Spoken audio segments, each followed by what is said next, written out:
Africa, the Swahili coast. Legend among local people speaks of a strange event many years ago. It's a day that would change their lives forever.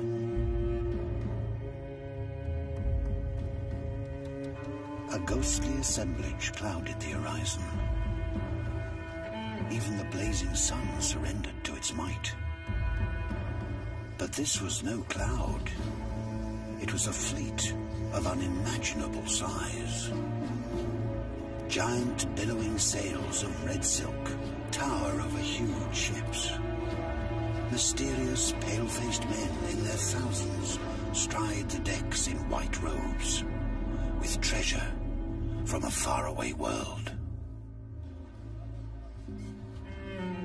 Passed down from father to son, this story slowly faded back into the sea, till no one really knew how big the ships really were, where these strangers had come from, or even if they had ever been at all. Because as suddenly as they appeared that day, they vanished, evaporated into the timeless ocean.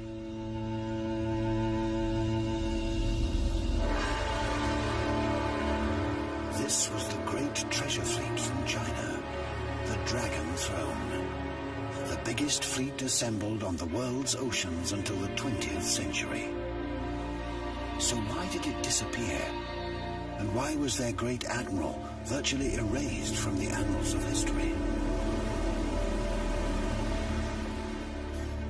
600 years later, National Geographic photographer Mike Yamashita sets off on his own epic journey. He'll search for traces of the fleet's 7 voyages as he follows the trail of its visionary commander, a towering eunuch admiral. His name, Zheng. 'He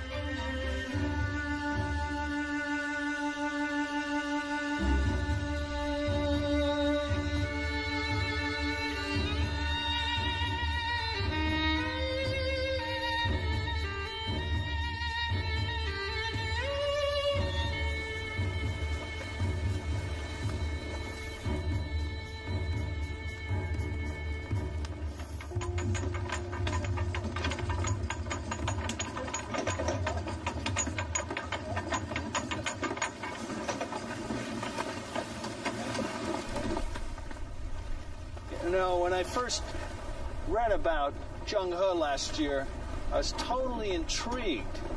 How is it that I had ever heard of this guy before? He sailed 40,000 miles across the South China Seas and the Indian Ocean, decades before Columbus and Vasco da Gama had made it to the coast of Africa. The only way I can truly understand these great voyages is to make them myself and get a taste of the worlds that Zheng He and his crews must have experienced 600 years ago. We're on the decks of the Green Eyebrow, a 100-foot replica of a renowned Song Dynasty junk, at the mouth of the Yangtze, exactly where Zheng He started and ended. The great treasure fleet had hundreds of ships, some many times this size, making China the undisputed ruler of the sea. Yet this unprecedented period of Chinese expansion would, one day, suddenly come to an end. The central enigma of the last millennium, I think, is why it's the West that is dominant today in the world rather than the East. Anybody for the first half of the last millennium would have been confident that it would be China who would be the major player in the world economy and in the global military. And instead, about halfway through the millennium, something happened, and in fact it was Europe and people of European stock who ended up triumphant today. The key question is how that came to happen.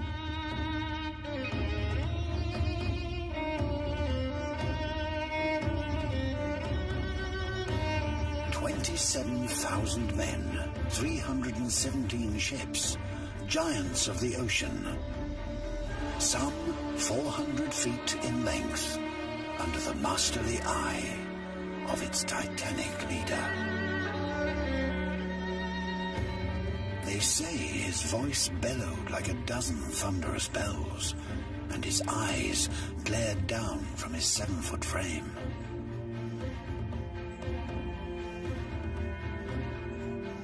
A formidable man, with power to wield as he chose, in peace or in war.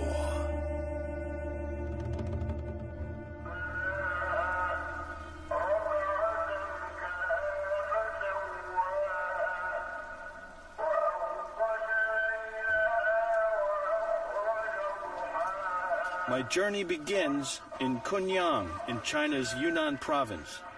It was here that Zheng spent his first 10 years.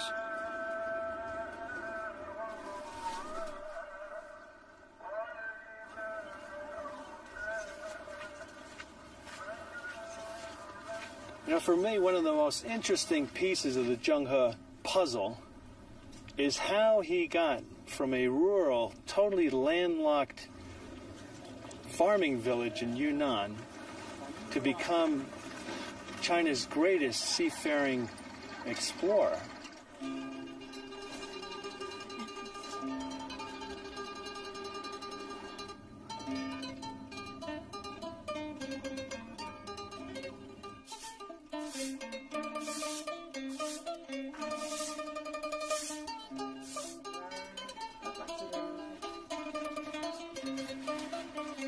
Today, this village seems an idyllic place for a young boy to grow up.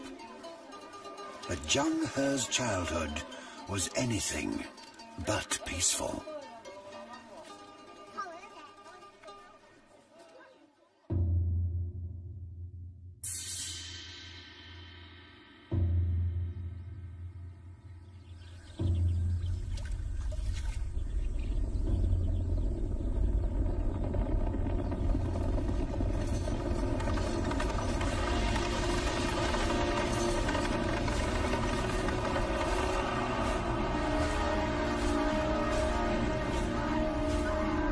Tribesmen are slaughtered in their thousands, and young boys castrated.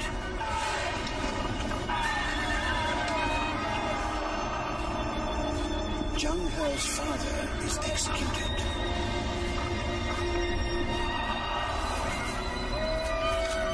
But his son is spared. For a single agonizing knife stroke that will seal his fate forever.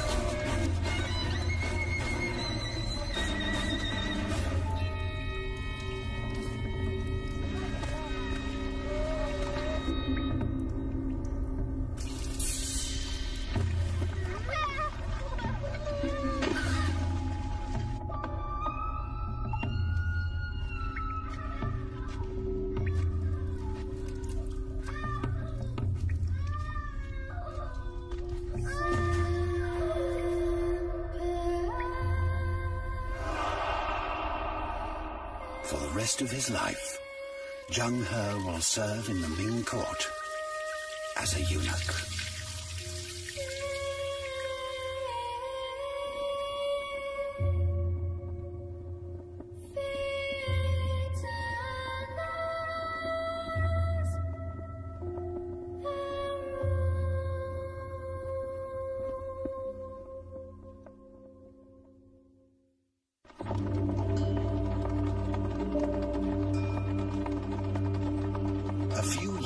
After his capture, the young Zheng He is brought to the palace in Nanjing, the capital of the Ming Empire.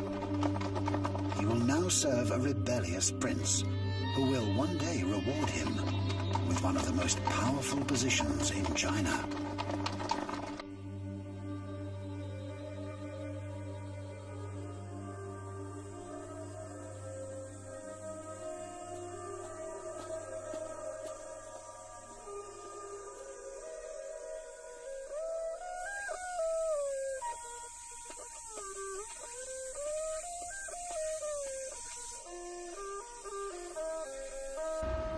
Well, this is Nanjing, the capital of the Ming dynasty, and it was from here that Zheng He made his early expedition.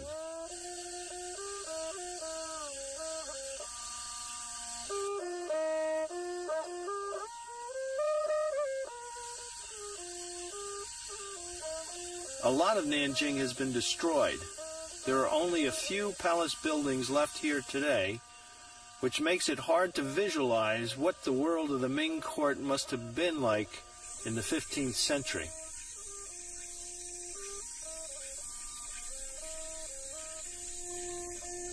It was probably right here where the emperor imagined how a colossal fleet of ships could lead to China's domination of the seas and perhaps even the globe. It's also here that the most concrete evidence of the treasure fleet has survived.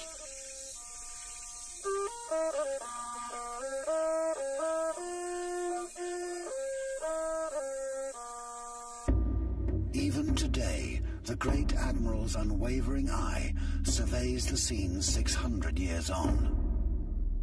This is the site where the treasure fleet was built, the Zheng shipyard. But there is virtually nothing left of it today.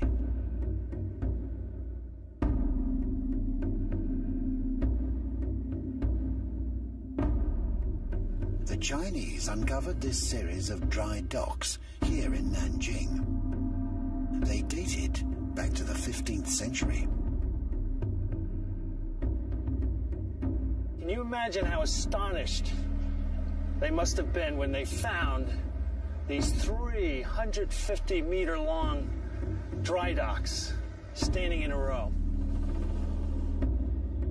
Shipyards of this scale could have been built for the construction of massive vessels.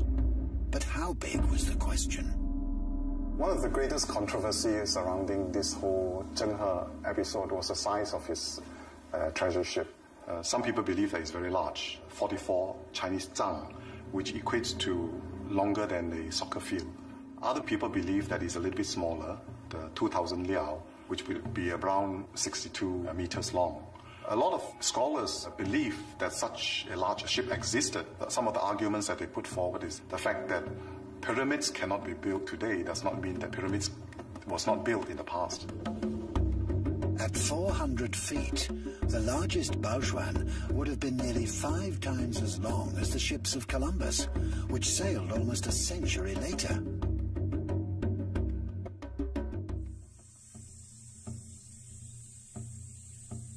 Deep in the mud of one dry dock, they made a further discovery. It lies today in the Nanjing Museum.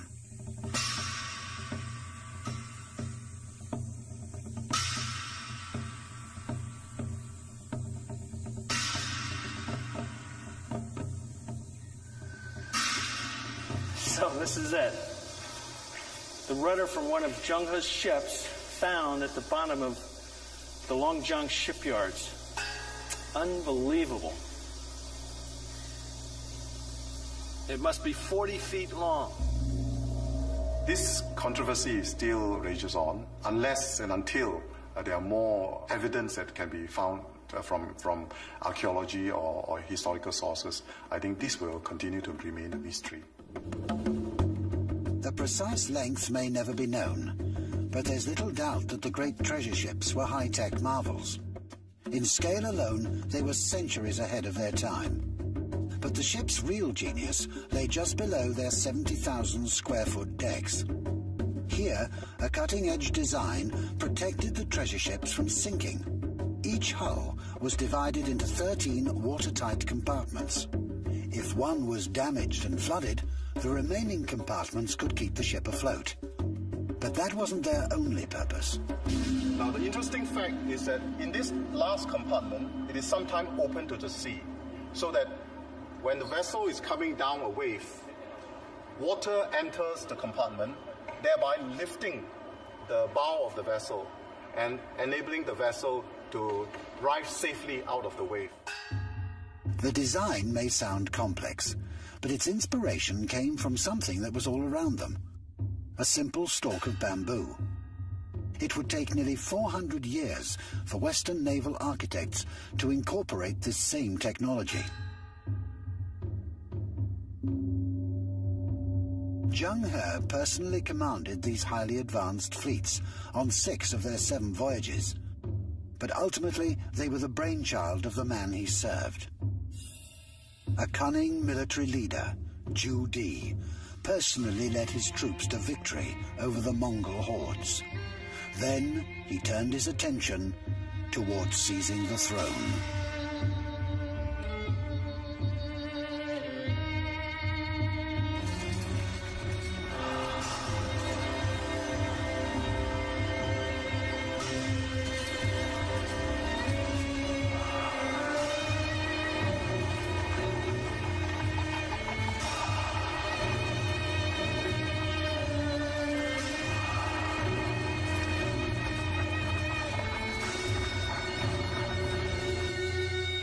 At the emperor's side was the man he'd come to depend on in his military exploits, Zheng He. As a reward, the emperor appointed him admiral of the treasure fleet.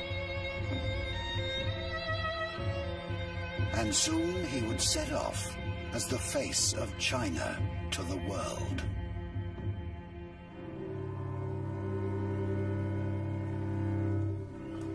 The emperor had quickly sought ways to legitimize his power and forge a legacy that would match his colossal ego.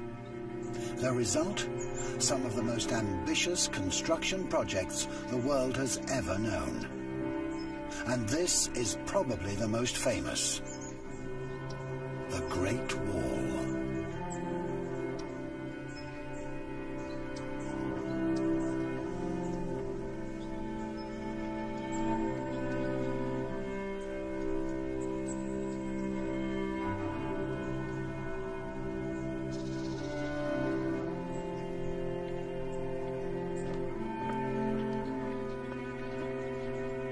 Previous emperors had built stages of this wall, but it was Zhu Di who ordered that it be constructed in stone.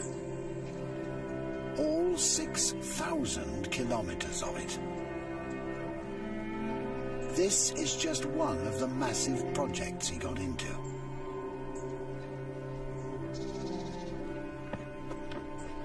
But even the Son of Heaven, Zhu Di, had to realize there was a limit.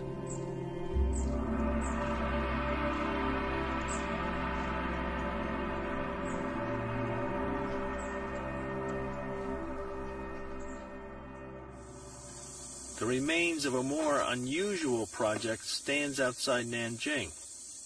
The emperor's plan for a giant tribute to his father that involved the assembly of 3 massive stones. I tackled the base stone first.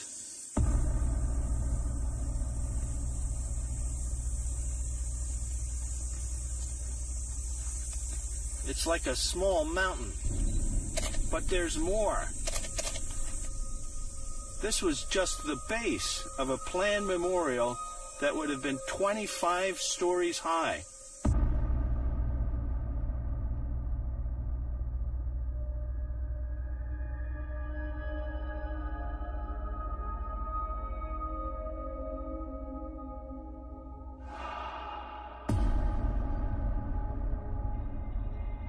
The emperor's plan was insane and was never actually completed because it would have weighed 34,000 tons, and that would have been impossible to move.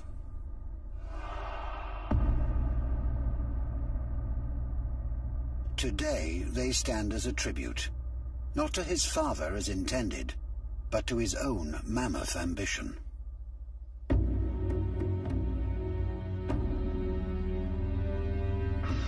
In nearby Nanjing, the design, construction and launching of the treasure fleet was no less impressive and far more successful. The leader of this great endeavor was Zheng He. It took 2 short years for the entire fleet to be constructed, but the conservative Confucians took a very dim view.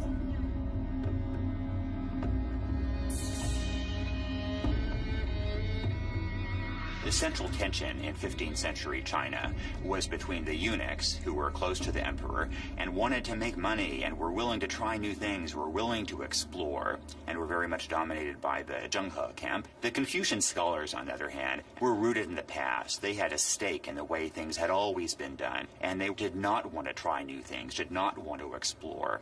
By 1405, hundreds of ships gathered on the Yangtze River outside the capital Nanjing, ready for their maiden voyage. It was like a floating city.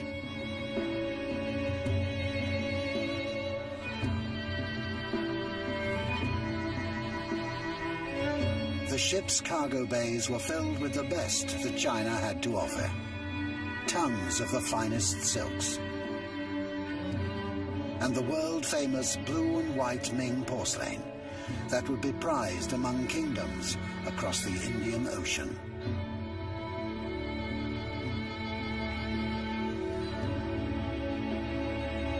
It was an amazing display of might to prove China's preeminence to the world.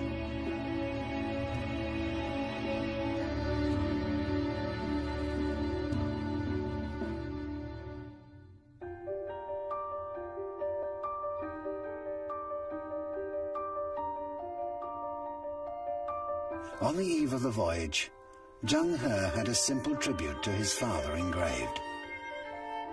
By nature, he was especially fond of encountering those who were impoverished or distressed, including widows, orphans, and others with no one to rely on.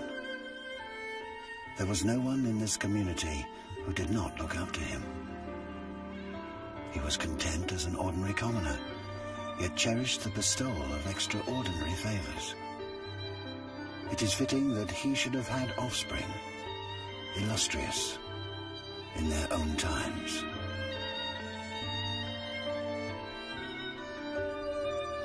But the world Zheng He was heading into was dark and unsettled. A final offering to the patron saint of sailors, Tian Fei, requested her blessings. Little did they know, it wouldn't be long before her protection was needed.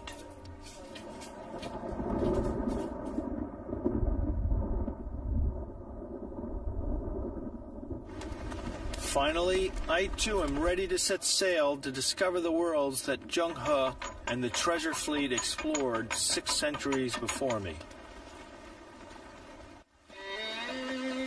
From the mouth of the Yangtze River, I head south, just as Zheng He and his crew did for the first time in the autumn of 1405. Our goal is to reach the Malabar coast of India, the destination of all 7 voyages of the treasure fleets. Our guide, the journal of a 25-year-old translator, Ma Huan. It's the only remaining eyewitness account of the sights, sounds, and people along the routes of the fleet.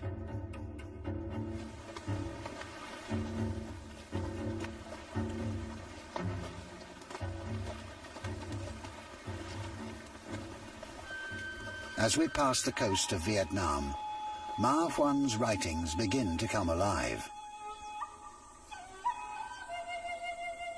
Going southwest for 100 li, you come to the city where the king resides.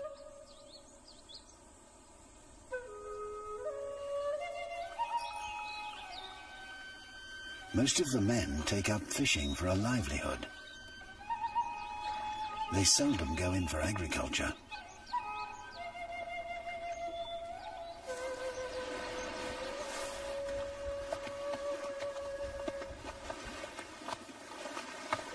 Was Ma Huan talking about these same fishing communities? Where men pick their way through the surf like great cranes in search of prey, as they have for hundreds of years.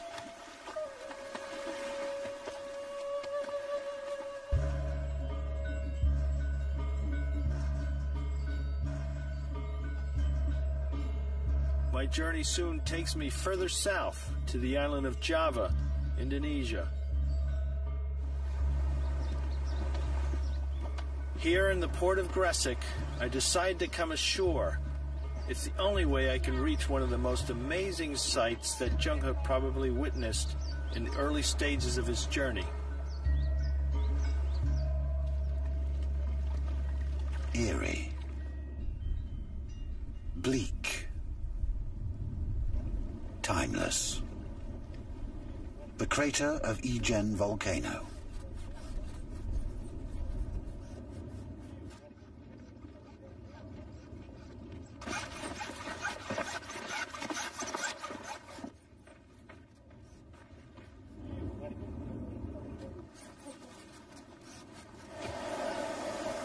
Nothing seems to have changed here for centuries. These men still pry the sulfur out by hand in toxic fumes that are almost unbearable. In his journal, Ma Huan described this scene. The mountains produce sulfur, which comes from the inside of caves. Plants and trees will not grow on these mountains. The earth and rocks are all a bright color. These loads of sulfur can be up to 100 kilograms. That's more than their own body weight.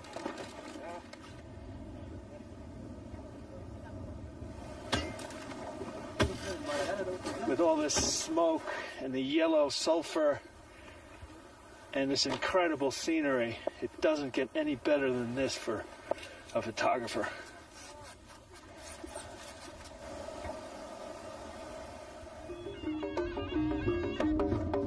Indonesia was a lure for its spices, but in the 15th century it was also unstable.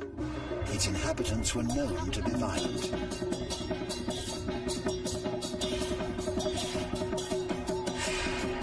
As Ma Huan said, if there is a battle of words when they are crazy with drunkenness, they at once pull out their knives and stab each other. When they were a threat to stability, Zheng He sometimes used force to settle conflicts.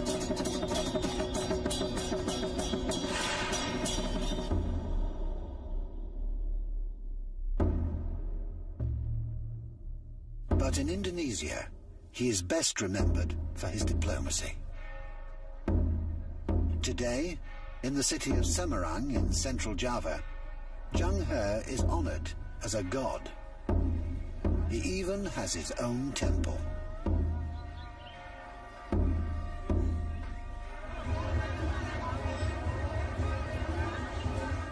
Every year, thousands of devotees from across the region come here to pray for his blessings. Then, his veiled image is carried through the town. It's a celebration that lasts an entire day, with worshippers performing a traditional dragon dance in his honor.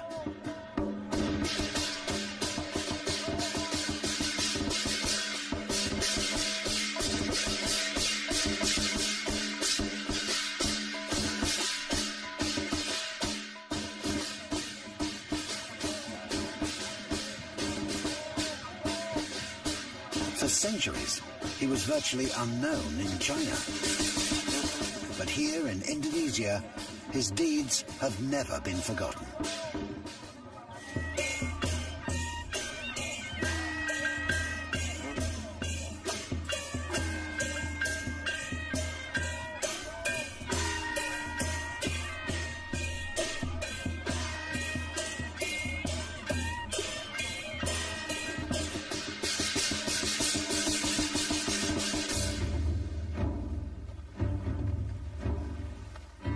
I leave Indonesia, as the treasure fleet did, by heading up through the Malacca Strait, one of the most treacherous waterways in the world. Maybe it was here that the fleet was caught in a violent storm. Terrified that underwater dragons would bring the great ships down, the crew prayed to their goddess, Tianfei. According to Ma Huan, suddenly there was a magic lantern in the mast, and the danger was becalmed.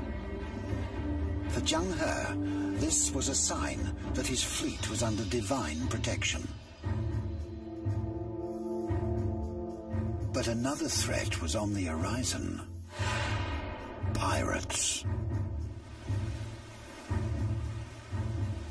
Today, the Straits of Malacca remains one of the busiest and most dangerous waterways in the world.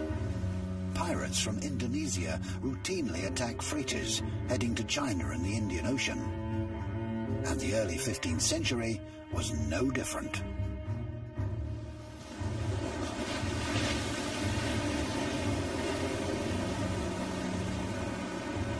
A Chinese pirate named Chen Juyi had seized control of the area, and his heavily armed junks plundered any passing ship.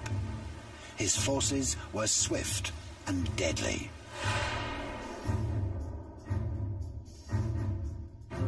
He was a genuine threat to trade, and that had to be dealt with.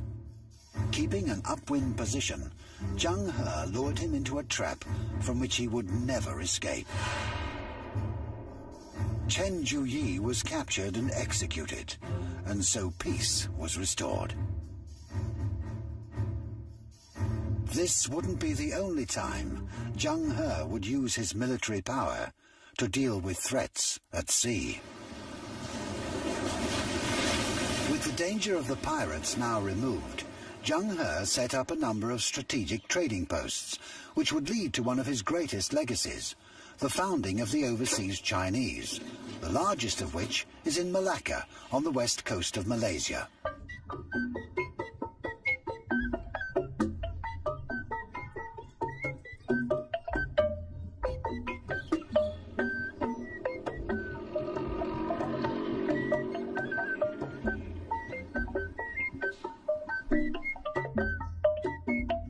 Legend has it that the Ming Emperor gifted a princess to Malacca's local sultan and 500 Chinese maidens, who intermarried with local men. Their descendants are said to be buried here on this hill called Bukit China, the biggest Chinese graveyard outside China. But Zheng He's legacy is very much alive. These men will take part in a Hindu festival. It's one of the most extreme religious practices in the world.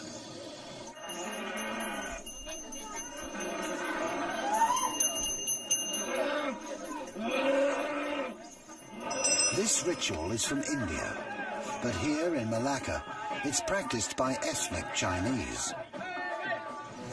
One such worshipper is Aaron. So Aaron, how do you feel? Are you afraid about pain? No, I'm used to it. How many times have you done this? This is my second time.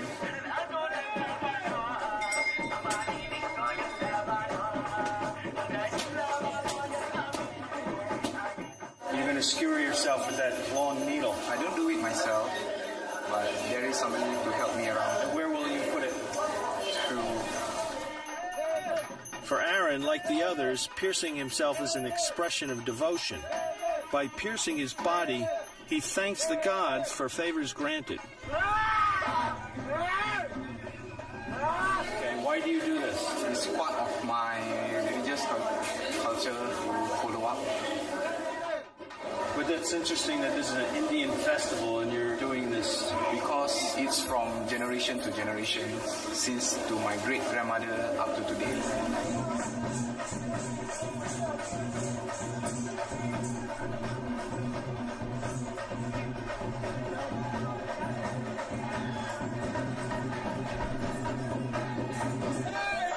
I can't see his face, but it looks really painful. You can see the way those needles are really pulling at the skin.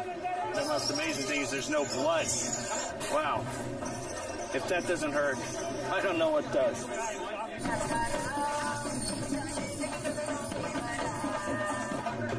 Looking at all the faces, this is a powerful, if not unusual, blending of cultures.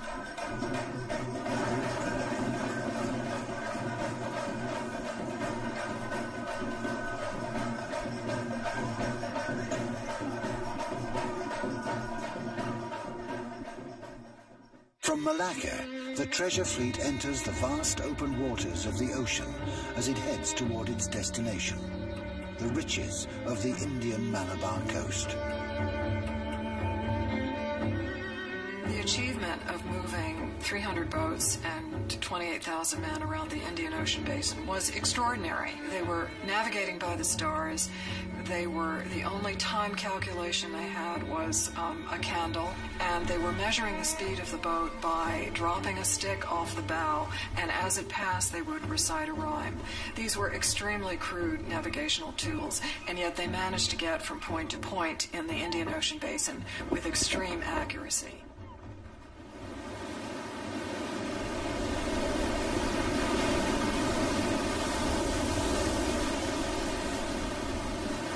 According to legend, this place was so beautiful it was God's compensation to Adam and Eve for the loss of paradise. But the island was poisoned by centuries of turmoil.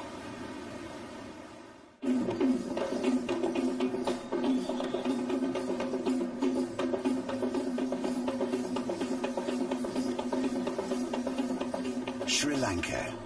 Thousands converge on Asia's biggest festival, the magnificent Perahera.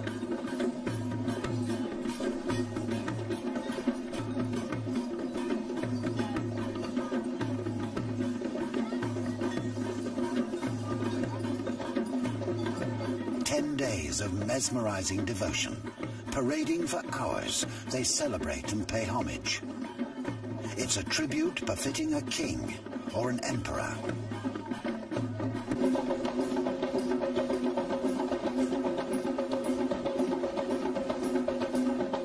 High above the revelers, though, it's a tooth thought to be that of the Buddha that is paraded through the streets. No one knows the tooth's exact origins, but some say it was gifted to a local king more than 1,500 years ago.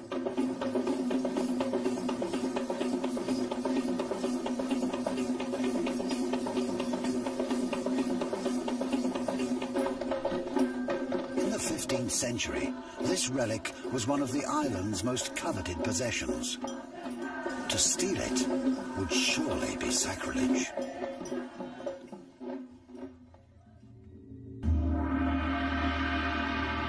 Whatever his intentions for the Buddha's tooth, the inhabitants of this island were suspicious of Zheng He or any outsiders, especially those who were heavily armed. But this was an island in a constant state of ethnic conflict, and after centuries of civil war, it seemed unrelenting. Would Zheng He be able to make a difference? Or would it lead to more bloodshed? I begin my journey to find out what happened here by heading to Sri Lanka's towering religious icon, Adam's Peak.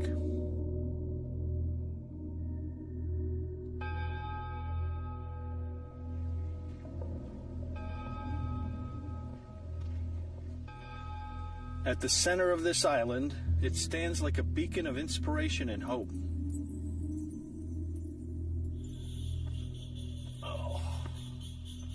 Pilgrims from all over, old and infirm, all make the brutal ascent to its summit.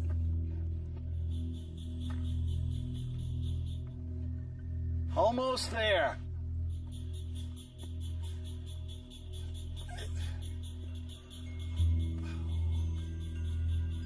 We're here, the top of Adam's Peak for sunrise. Every explorer from Marco Polo to Ibn Battuta been up here, and we're here because Zheng He talks about this sacred mountain in the clouds.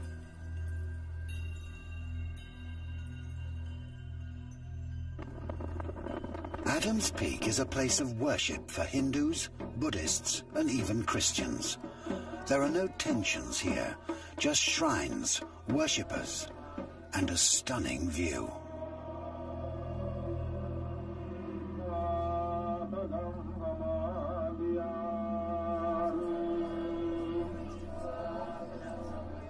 But in the forests down below, ethnic groups have been battling each other for generations.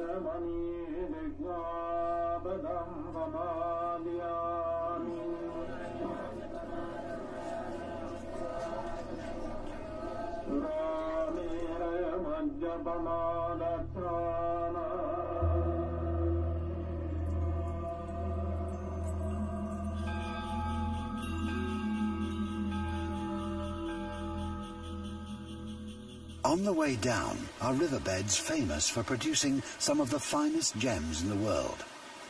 Rubies, topaz and sapphires.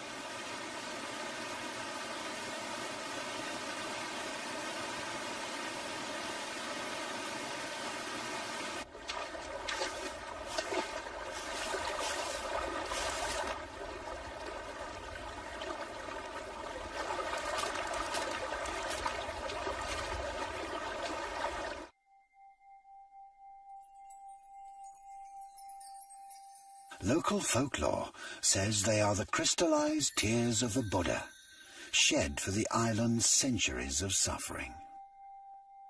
A paradise, lost to the failings of mankind.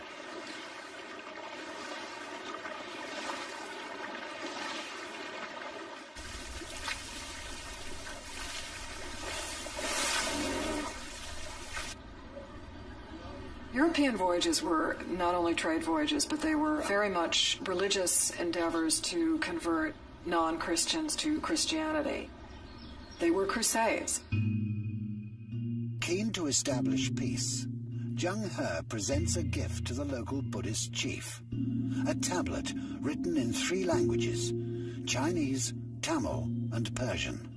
The Chinese were extremely respectful of all the religions that they encountered on their voyages, as exemplified by the wonderful triptych in Ceylon, to all of the gods of the islands, to Buddha, to Allah, and to the Hindu gods. And very carefully articulated in the tablet is equal gifts for all. All got exactly the same. The Chinese had none of the religious vigor of Western exploration.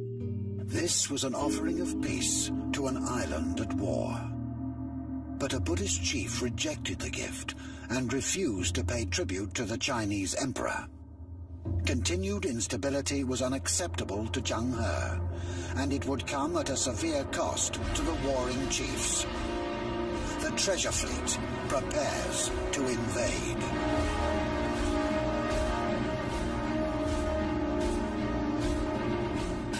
Straight away, their dens and hideouts we ravaged and made captive that entire country. These insignificant worms do not even merit the punishment of heaven. And so, Zheng He's use of force led to a period of relative stability. Importantly for China, trade could now flourish, but only decades later, the island again descended into war. To this day, ethnic conflict continues. Rukshan is Sinhalese, and his wife Viji is Tamil.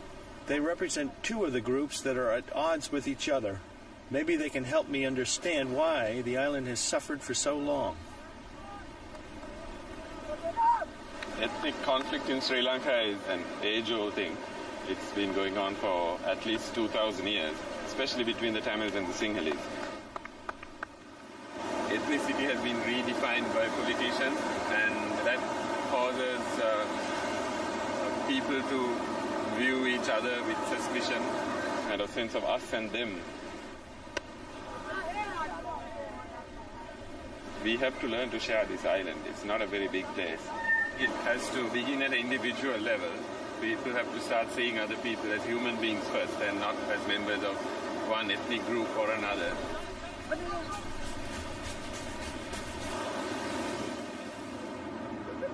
You know, it's here in Sri Lanka that Zheng He really shows himself to be the true visionary that he is in that remarkable 3-language stele.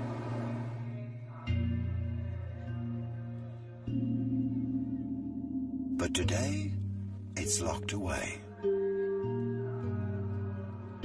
maybe the fact that he's a eunuch and a non-Chinese, an outsider, gave him the perspective to encourage harmony and religious tolerance.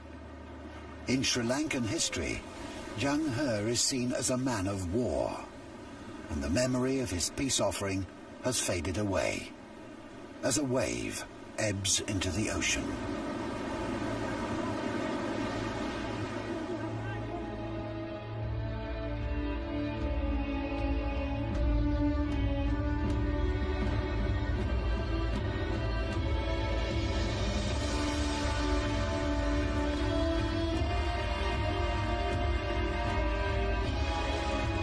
Zheng is the hero of the treasure fleet.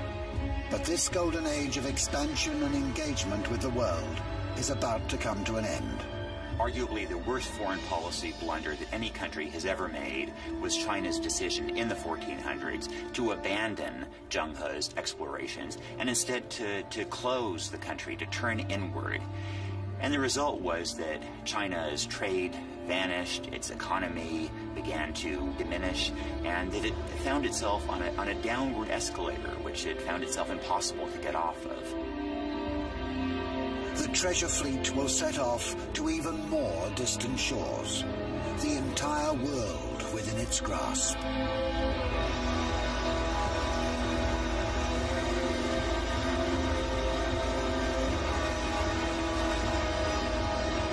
Zheng He and the colossal treasure ships will vanish almost without a trace.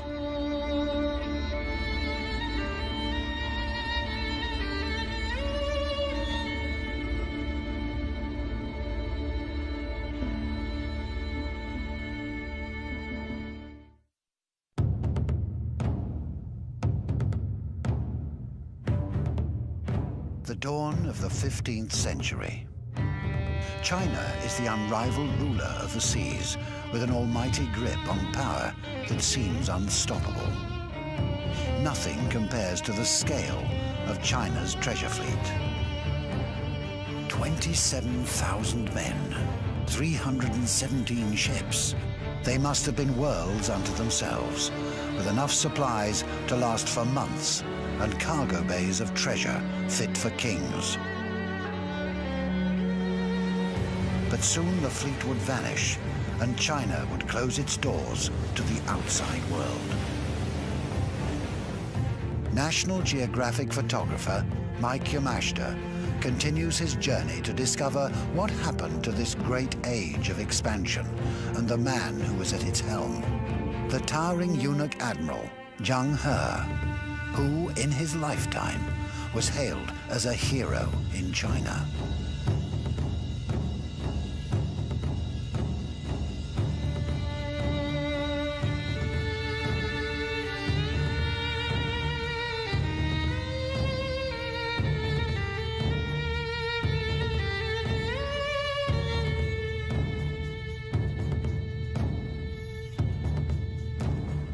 From Asia to Africa, we follow the voyages of China's greatest explorer, Zheng He. For nearly 30 years, he led the treasure fleet on 7 epic voyages. It was a feat centuries ahead of its time. China was incredibly more advanced scientifically, culturally, and economically. It amounted for, by far, the largest share of the world economy. Maybe the best measure of China's sophistication was that it was not until World War I that Europe and the West were finally able to put together a fleet as sophisticated as China had in the early 15th century. From China, we've traveled through the South China Sea and across the great Indian Ocean. Beyond Sri Lanka, like Zheng He, we turn north.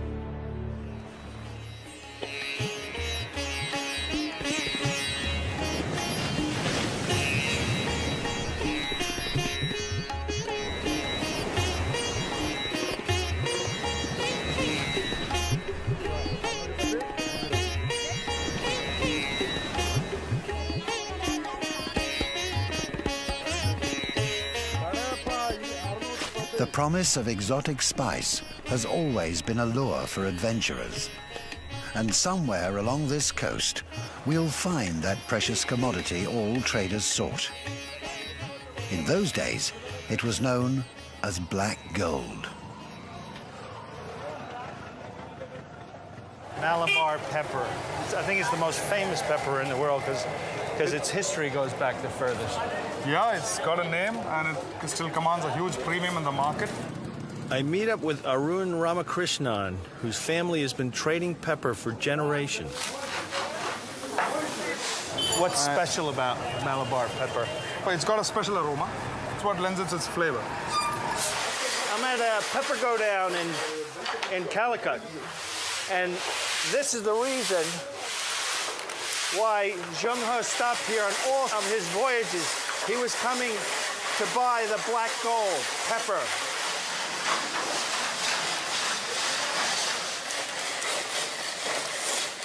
This was the most precious of all the trading goods that Zheng He came in search of. What they're doing here is pushing the pepper through little holes, and that's what we're talking about grading, because the big stuff, only the biggest peppercorns will be left in this tray after this process. So, Arun, so this is the pepper grading going on over here with these women. What's going on over there? There you have a buyer and a seller. You have the broker in between. So they'll negotiate the price under the handkerchief. I think you hold two, that's 200. Right. Or 300. Right. Or maybe, I think this is 500. Right. You know anything about the history? Do you think it might go back to Zheng He days when Arabs and Chinese and Indians were trading and maybe didn't speak the same language? It could well be, because we sit in one room and we don't even have to speak. Right, right. You can just trade and without having to speak at all. You can just say yes, no. Wonderful. It's enough to just shake your head.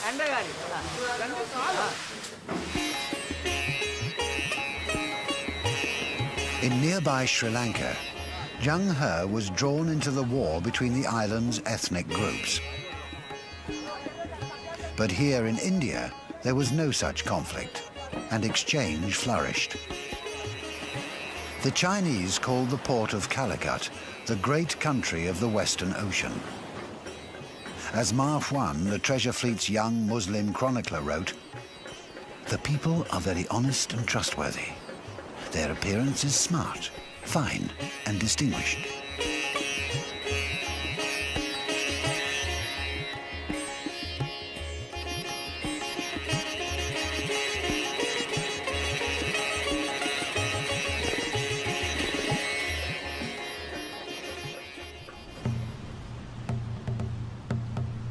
The fleet would anchor for months as Chinese and Indian traders bartered for goods and filled the ships with pepper, pearls, precious stones, and coral.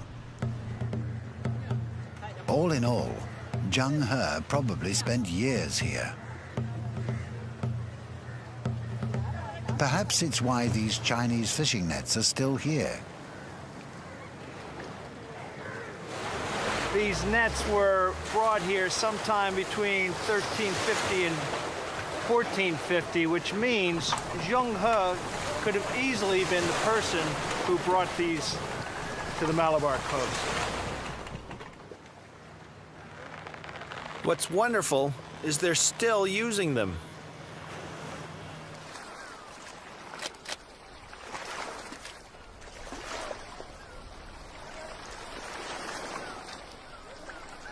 In the nearby port of Cochin, local Suresh Moni reveals why the Malabar coast was such a stable trading partner for Zheng He and the Chinese in the 15th century. Suresh, Zheng He stopped here on all 7 of his voyages. It was almost like a second home to him. Yeah. Ma Huan mentions that the people were very prosperous and happy. The Indian people here got along very well together. Now, why was that? This has been a place in India, or Malabar coast, where the people actually have a very high religious harmony, in fact. We got Christians, Muslims, and Hindus all over here. They live together, they work together. All these different religions, and yet everybody got along well together. Oh, yes, of course. For example, you can see the mosque just behind us and the Christian church further down. And there's also a Hindu temple on the other side of the road.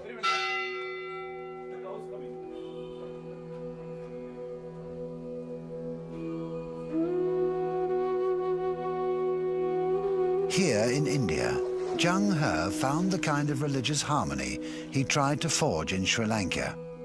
This stability, along with the flourishing pepper trade, made India China's biggest trading partner for the time. As we travel down the coast, we hear rumors of the world's largest wooden ship under construction. These backwaters are deceptively silent. The forests are teeming with activity and the production of trade goods.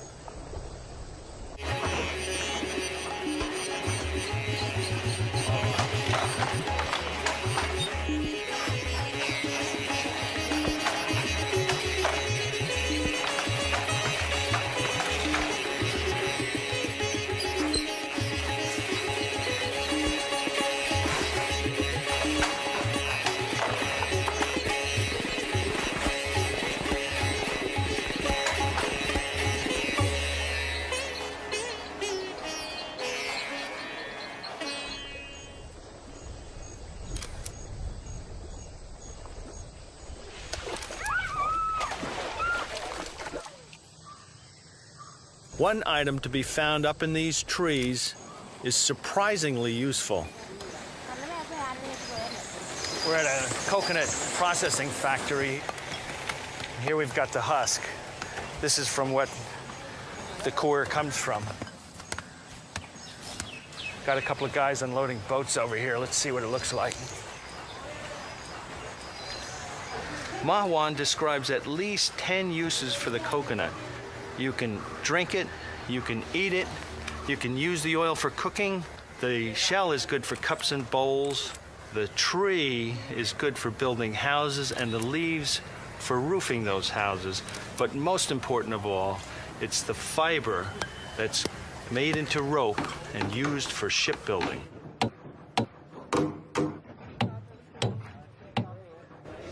This is unbelievable. More than twice the size of one of Vasco da Gama's ships. This is an Arab dhow made out of 100% Malaysian teak and destined to be sailed over to the Middle East in the next couple of weeks.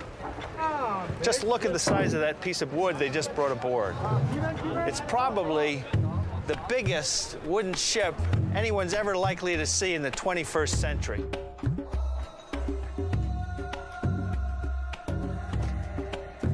Yet the great treasure ships were more than double this size. But size alone can't guarantee the survival of these giants.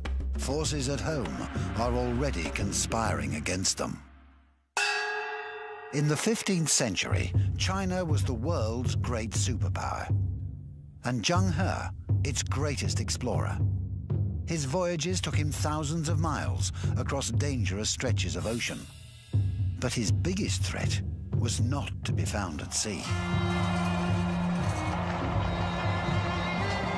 In 1402, an ambitious prince, Zhu Di, wages an all-out battle for the Dragon Throne.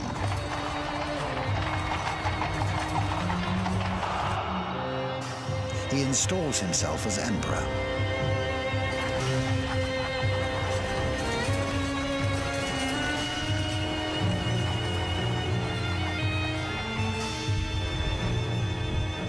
The tradition-bound Confucians are suspicious of Zhu Di's ambition. They warn him the heavens are angry and will one day take revenge.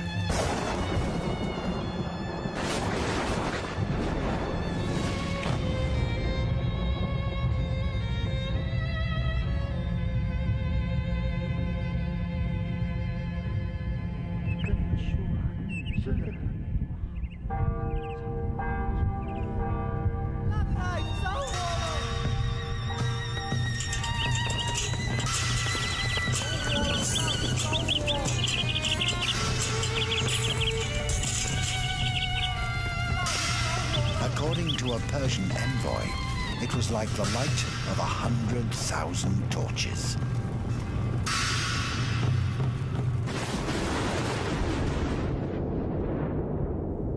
To many, it was proof that the Emperor Zhu Di had lost the mandate of heaven.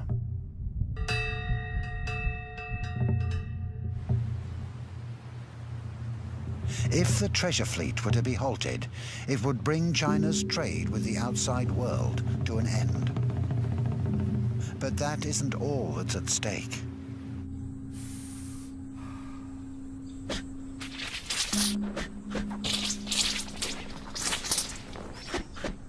An unprecedented period of cultural exchange is threatened with extinction. It's said that China's most famous martial art, Kung Fu, originated in India. In Kerala, Sunil Kumar's family has practiced the traditional South Indian martial art of Kalari for generations. Well, tell me a little bit about what you know best. Kalari Payat. Historians believe this is the mother of all martial art forms.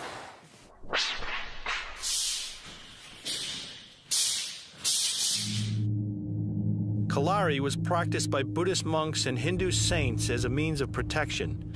In the 6th century, an Indian monk introduced this ancient art form to the Shaolin Temple in China. That, many believe, was the birth of Kung Fu. And just like Kung Fu, Kalari takes its movement from the animals.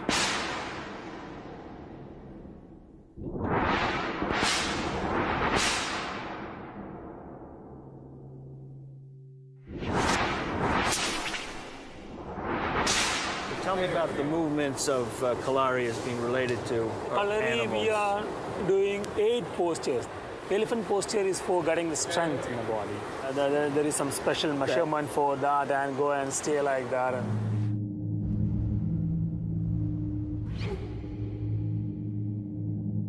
Snake posture, that is for getting the flexibility. Only the snake can move forward and backward wherever they need to bend.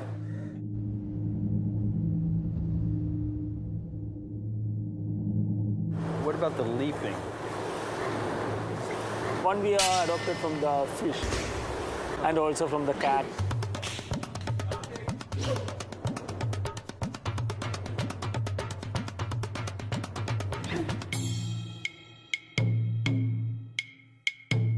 Kung Fu is one of China's most famous exports. Who would have thought that it actually came from India?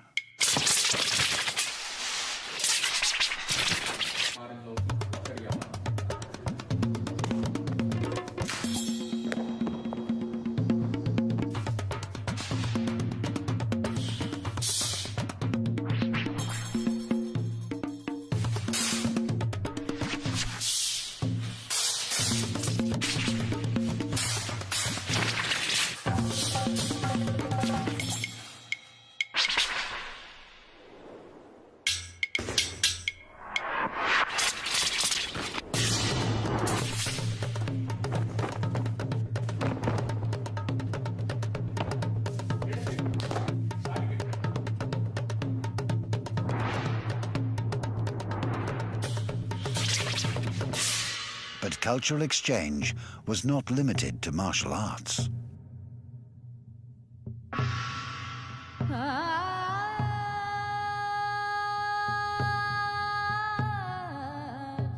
When trade flourishes, so does culture.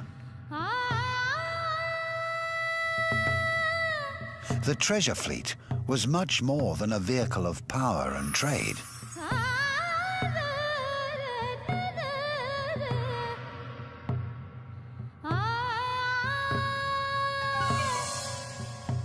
They brought worlds together on an entirely new scale.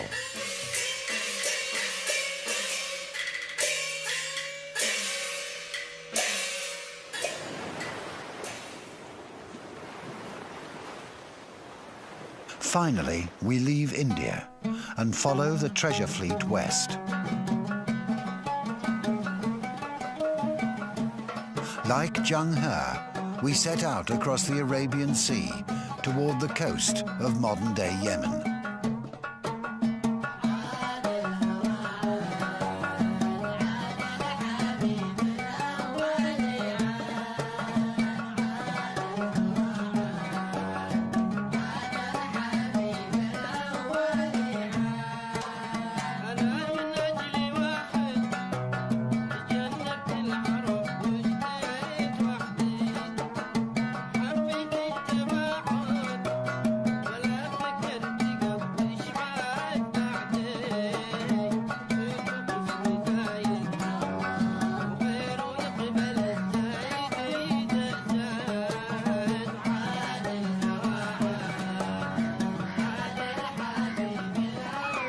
Southern Yemen on the Red Sea, and to my right up north is Mecca, and to my left down south is Africa.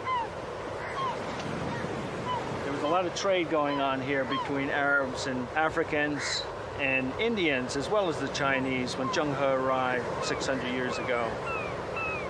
The interesting thing about this Yemen coastline is this mix of cultures. You got a mosque over there, and you got an African village behind me. And that's just the way it was, even back in Zheng He's day. If the treasure fleet was after exotic goods, this was one of the best places to find them, and still is today. We're in Hodeidah, the biggest fishing port on the Red Sea. Sharks everywhere. I've seen the one in Tsukiji, and it doesn't even come near comparing in size, at least for the sharks. They're tossing tons of sharks out of the boats. The big ones can't even be lifted by one person. We've seen all kinds, from hammerheads to threshers. You can't help but feel a little sorry for the sharks, especially when you're watching them getting their fins cut off. And obviously the fins are what the Chinese are interested in, and all of that will be heading to China for shark fin soup.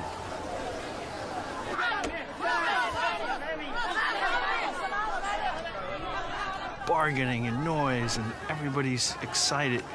It looks like they're fighting when they're bargaining. I have no idea what they're saying, but obviously those catches are worth a lot, and everybody wants a piece of the action. This has got to be the mother of all shark markets. It's possible that Zheng He loaded his ships with sharks from markets like this. But for him, the real prize lay further inland.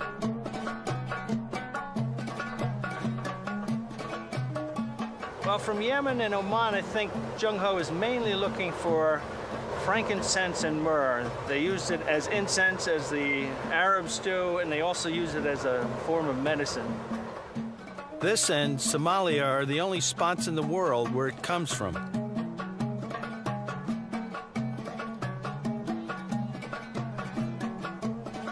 It comes from the interior, deep into the most inhospitable parts of the globe. It was brought to the coastlines by long trains of caravans of camels.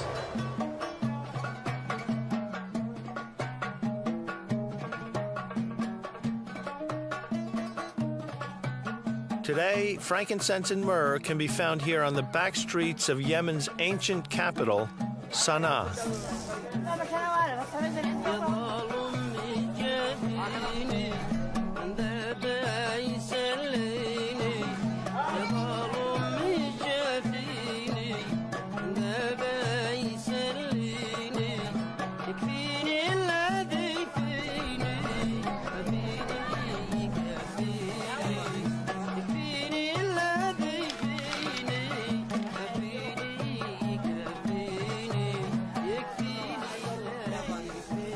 Frankincense. That's frankincense, Mike. It smells great. Tell me about it. Yeah, frankincense is that they collect it from the bark of the trees, normally in Hadramaut and the borders of Oman, which is called the Far area. And they make a hole in the tree, and then the second day they come together all this from the tree itself, from the bark. And they sell it in kilograms or also in grams as well. There are different sorts of myrrh. incense That's and frankincense. myrrh? That's myrrh here. And this comes from the same place. From the same place, but different trees. Different trees. Right. So Plantations. this is the sap from the tree. That's a sap from the tree, and that's from the So bark. is this? Oh, this is from the bark. That's from the bark. Oh, That's why right. not? That's right. Has a nice smell. Well, they burn it up, actually. They burn it up on coal, charcoal, and then it becomes a very nice incense. Trading for frankincense and myrrh brought Zheng He's expeditions repeatedly to the Middle East. But he may have had more personal reasons. To follow his faith in the footsteps of his father.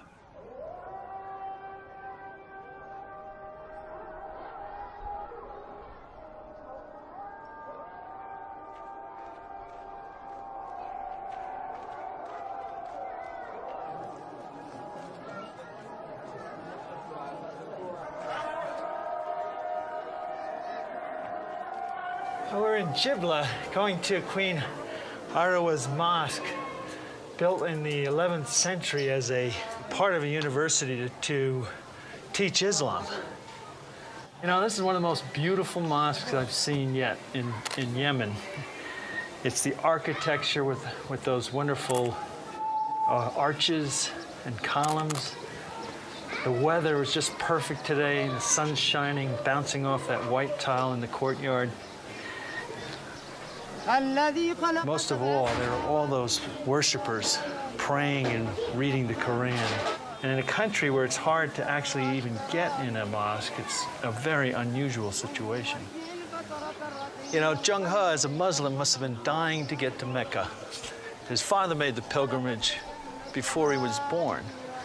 And his family were Muslims who came from Central Asia. Now, Zheng He, when he came here to Yemen, may have worshipped in an ancient mosque like this one. Whether he made it to Mecca or not is another story. We are led to believe in the last voyage, the voyage in which he died, that he may have gone on a pilgrimage to Mecca. And if he didn't actually get there, he certainly wanted to very much. Whether Zheng He fulfilled his spiritual quest may never be known.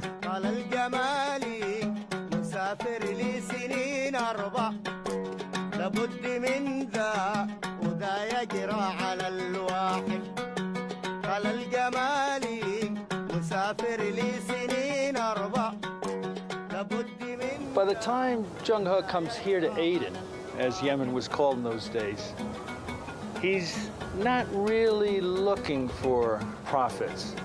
He wants basically to show the world his power, China's power as the greatest country of the world. And that's why, of course, he's traveling with 300 ships with 27,000 soldiers and these huge treasure ships of 400-foot length.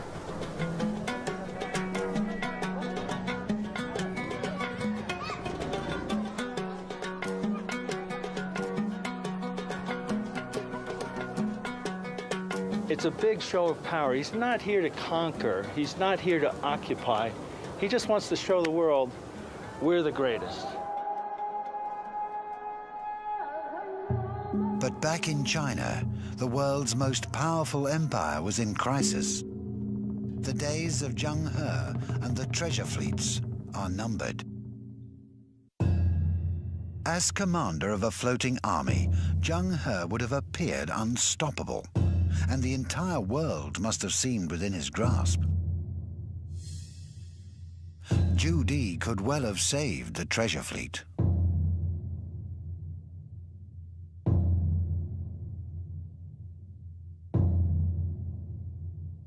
As Zhu Di's body is laid to rest, so with it is his vision for China as a global superpower.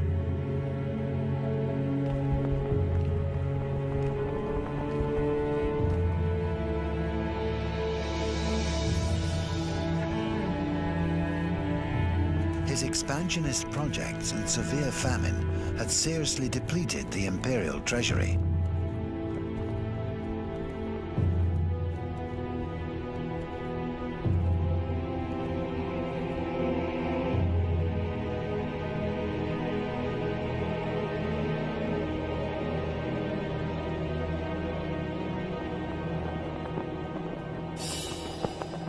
Within a year, Confucian influence begins to dominate.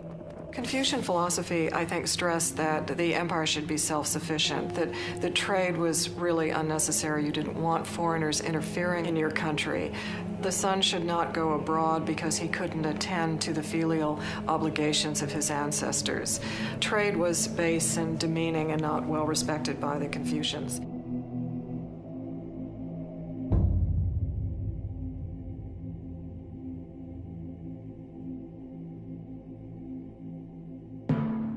The treasure fleet has made 6 legendary voyages, forged diplomatic relations with dozens of rulers and kings, made an encyclopedic study across 10,000 miles of ocean in 67 overseas states. We've seen all the major countries and places where the treasure fleets traveled. But there is one final location: Africa. We're arriving in Lamu, the biggest Arab dhow left in the Indian Ocean, just as Zheng He would have seen it from the deck of a 400-foot treasure ship.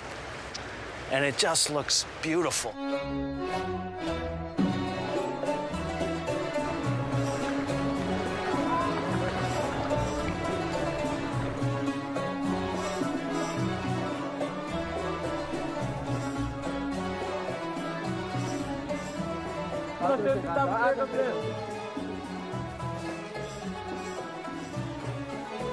We're here to solve one of the greatest mysteries of the treasure fleet.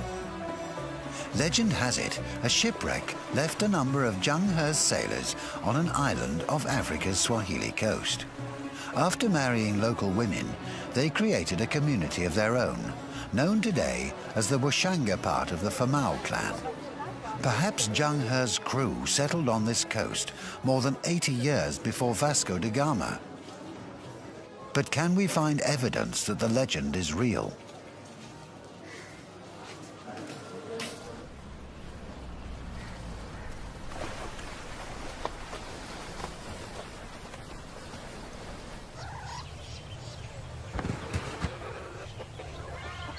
I'm heading to Pate Island with Badi, who promises he can introduce me to a surviving member of the Famau.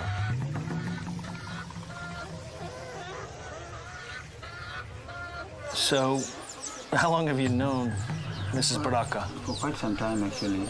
Does she really look Chinese, Badi? Oh, yes. Really? I'm really looking forward to meeting her and taking her picture. You'll see her, definitely.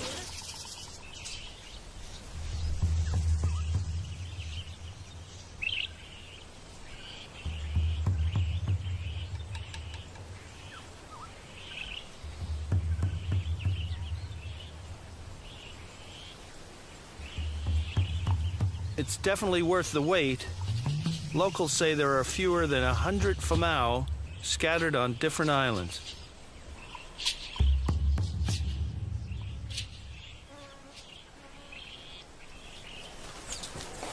Baraka. Mike. No, Mike, Baraka. Mrs. Baraka, nice to meet you. Nice to meet you. So, Badi, if you could ask Mrs. Baraka a few questions. Could I ask her how long has she lived here in the village? Umeishi katika kijiji kwa miaka mingapi? Kwa muda gani? She had been here since she was born. What must have that been like at age 20 to be told that your great-great-great-great-great-grandfather or whatever was Chinese? Nakwambia huyu bana, ulijuaje kihakika katika umri ule wa miaka 20 kwamba wewe ni Mchina? Ulipata kutoka kwa nani haswa? Mbali na masanjini wakena hama Machina. Kwamba ili kabila yetu hao Machina na wale jamaa zetu wote wakawa huambiwa kwamba sampuli ya Machina. Balemba kwamba tuhusiana nao. Among the older generation, like the grandfathers, the great-grandmothers and great-grands, all knew that their ancestry really belonged to that Chinese shipwrecked people. And that was handed over from one generation to the other until it reached her. She shows me a piece of pottery she thinks was brought here on the treasure fleets. Was that the only piece? Can I see? Well, I'm no expert. Looks like the real thing to me. It looks like. The nearby Famao graveyard looks very familiar. These Chinese-style graves even have Ming pottery for decoration. It's hard to tell from her face alone that Mrs. Baraka's origins are Chinese, but her story certainly seems convincing. For generations, the Famao have also passed down an unusual tale. Africa was, of course, Zheng He's El Dorado. It's a great mystery as to how these very remote people who speak no English, who of course read no Chinese, they had such amazingly specific details that the emissary from the Emperor of China had come to Malindi and that the King of Malindi had given them 2 giraffes. One of the giraffes had died on the way back to China. Were they truly descended from shipwrecked Chinese sailors? How did they acquire this knowledge?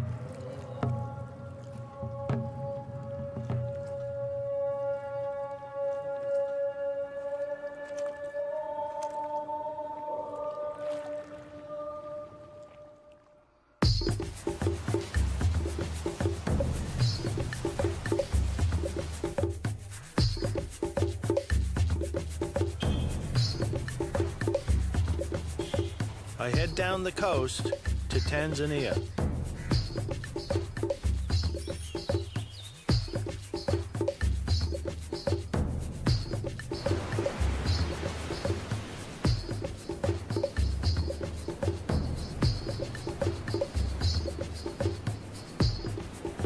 We're in Zanzibar, the famous spice island of the Swahili coast.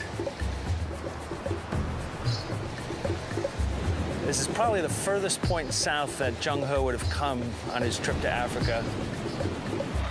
It was an important trading town even then, kind of a depot for goods coming in from the interior. He probably would have traded for ivory and rhino horn and gold here, as well as the spices. As I'm looking at this incredible blue-green water out there, I'm imagining how amazing it must have been to watch 300 ships coming in on the horizon. It must have been just an incredible sight.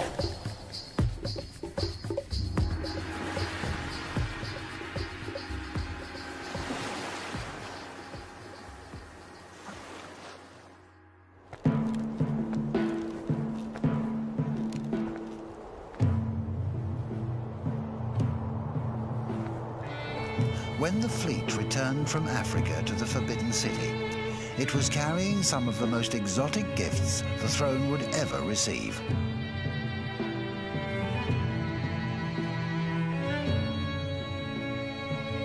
A giraffe from an African king.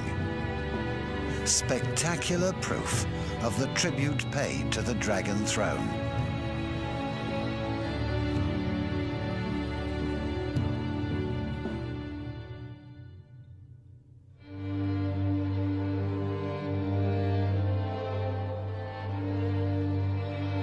A now aging Zheng He is called to launch the giant treasure fleet once again.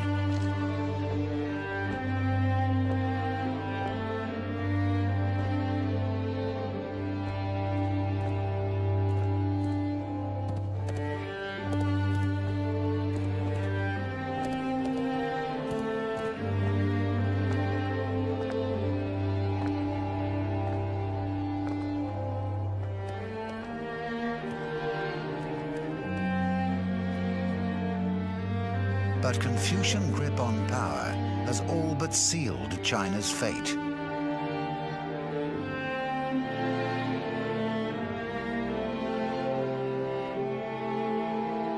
Just as he had 26 years earlier, on the eve of his first voyage, the aging admiral sits down to write.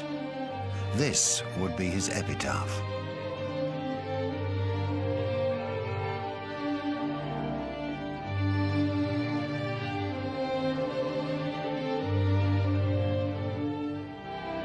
we have traversed more than 100,000 li of immense water spaces.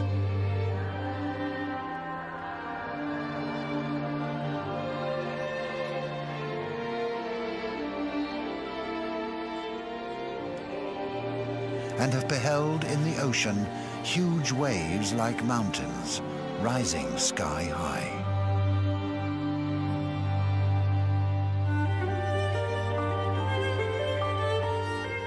We have set eyes on barbarian regions, far away, hidden in a blue transparency of light vapors.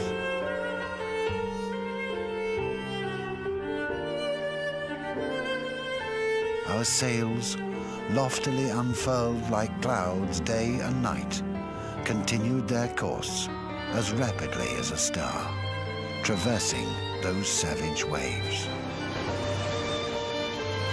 But for all his achievements, there's one place missing, a place where his father had gone, Mecca. In 1431, the fleet is launched for the last time. What happened to Zheng He next may never be known.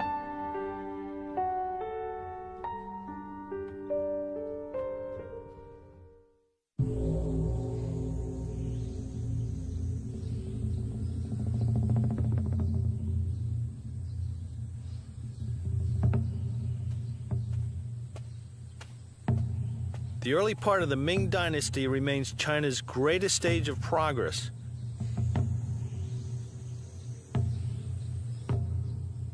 A harnessing of power that mesmerizes, and achievement on a scale the world rarely sees.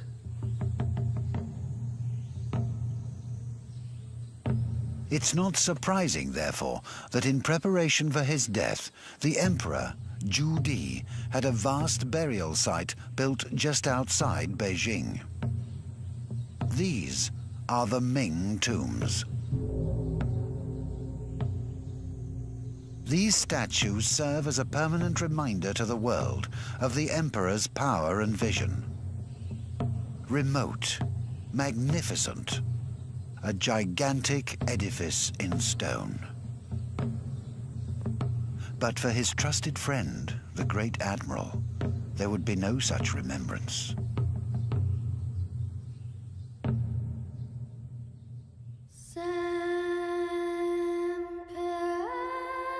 Just like his gigantic ships, he too seems to have vanished. Outside Nanjing, a simple tomb stands in his name, in both Chinese and Arabic. But the tomb is empty. Perhaps Zheng He was on his way to Mecca when he finally succumbed to the rigors of a lifetime at sea. His body, as the Muslim faith demanded, would be wrapped in a white shroud and delivered to the waters below. Why did China not come to dominate the world? The first reason is, in a sense, they weren't greedy enough. China was then about all kinds of things. It was about filial piety, about honor, about Confucianism. The second reason, I think, is kind of a culture of complacency. They were inward-looking in a way that I'm afraid the West has become today.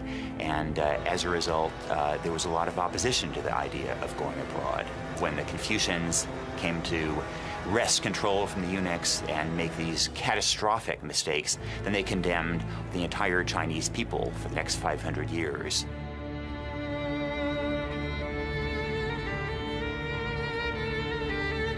The treasure fleet may have disappeared, but Zheng He's legacy lives on in communities all over the world, linking diverse cultures and religions. In Indonesia, Buddhists worship him as a god.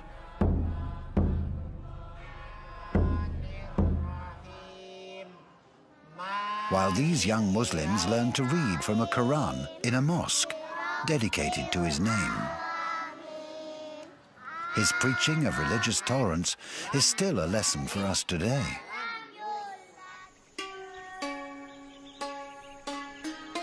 Perhaps his greatest legacy may be the settling of Chinese communities abroad.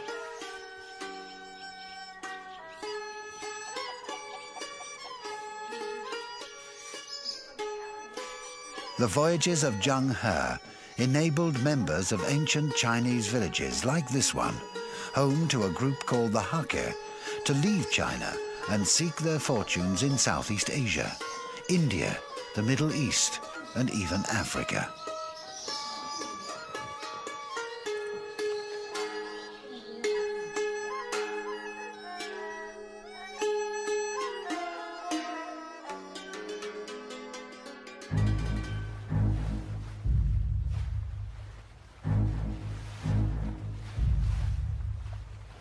Today, there are over 35 million Chinese living abroad, 20 million in Southeast Asia alone. It's estimated that these Chinese hold liquid assets worth $1.5 to $2 trillion. And this is thanks in part to the voyages of Zheng He. Yet this great story of Zheng He and the treasure fleet has virtually been erased from history. 600 years ago, China just wasn't ready to accept the achievements of a man ahead of his time. Now history comes full circle, and China seems ready to embrace the outside world. Today, most of us think that the natural order of things is a rich and powerful West and a weak and poor East. But in fact, for most of human history, it's been the other way around. The upshot is, I think, that the 21st century will belong to India and China. And beyond that, that the entire third millennium will be Asia's once more.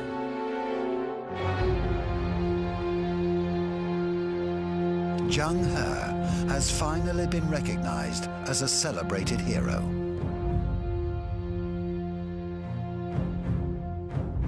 The perfect figure for China's modern-day spirit of openness and engagement with the outside world.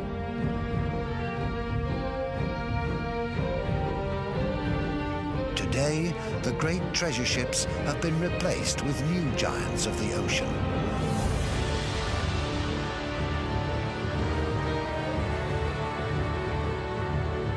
The world is once again within China's grasp. History may be repeating itself, but chances are, this time, China won't turn back.